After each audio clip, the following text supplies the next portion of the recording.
ایک فیشنیبل لڑکی جنت کے پتے پڑھنے کے بعد جنت کے پتے تھام لیتی ہے۔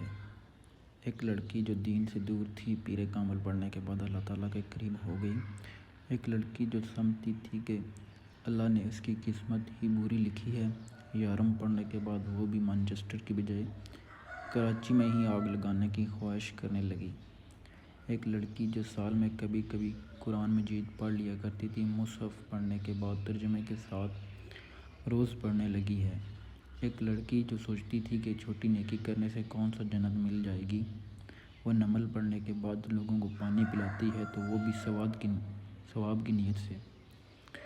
ایک لڑکی جو اپنے گناہوں کی معافی سے مایوس ہو چکی تھی، طواف عشق پڑھنے کے بعد اللہ کی ذات پر کامل یقین کرتے ہوئے گڑ گڑا کر توبہ کر لیتی ہے۔